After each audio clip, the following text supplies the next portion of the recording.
Thomas the Tank Engine was grumbling to the other engines. "I spend my time pulling coaches about, ready for you to take out on journeys." The other engines laughed. "Why can't I pull passenger trains too? You're too impatient," they said. "You'd be sure to leave something behind." "Rubbish," said Thomas. "I'll show you." One night, he and Henry were alone. Henry was ill. The men worked hard, but he didn't get better.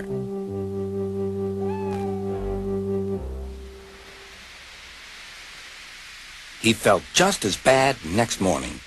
Henry usually pulled the first train, and Thomas had to get his coaches ready. "If Henry is ill," he thought, "perhaps I shall pull his train." Thomas ran to find the coaches. Come along," he fussed. "There's plenty of time, they grumbled. Thomas took them to the platform and wanted to run round in front at once. But his driver wouldn't let him. "Don't be impatient, Thomas." Thomas waited and waited. The people got in. The conductor and station master walked up and down. The porter banged the doors, and still Henry didn't come. Thomas got more and more excited. Sir Topham Hatt came to see what was the matter, and the conductor and station master told him about Henry. "Find another engine," he ordered. "There's only Thomas," they said. "You'll have to do it then, Thomas. Be quick now." So Thomas ran round to the front and back down on the coaches, ready to start. "Let's not be impatient," said his driver. "We'll wait till everything is ready." But Thomas was too excited to listen. What happened then, no one knows. Perhaps they forgot to couple Thomas to the train, or perhaps the driver pulled the lever by mistake. Anyhow, Thomas started without his coaches.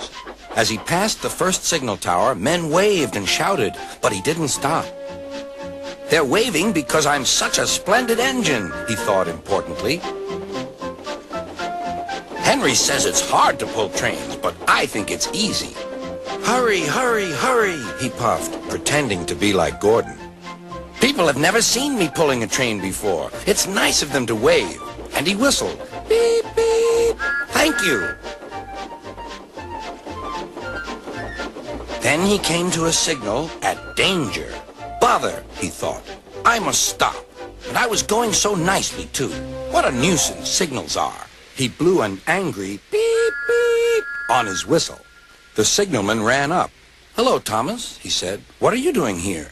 "I'm pulling a train," said Thomas. "Can't you see?" "Where are your coaches, then?" Thomas looked back. "Why, bless me," he said, "if we haven't left them behind." "Yes," said the signalman. "You'd better go back quickly and fetch them." Poor Thomas was so sad he nearly cried. "Cheer up," said his driver. "Let's go back quickly and try again."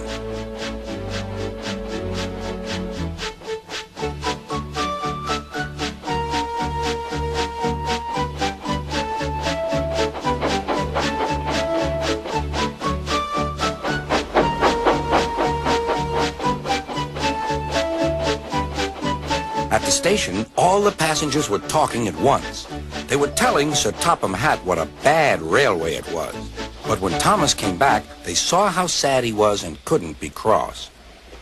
He was coupled to the train, and this time he really pulled it.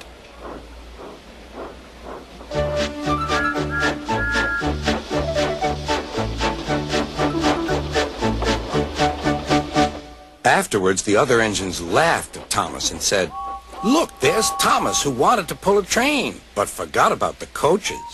But Thomas had already learned not to make the same mistake again.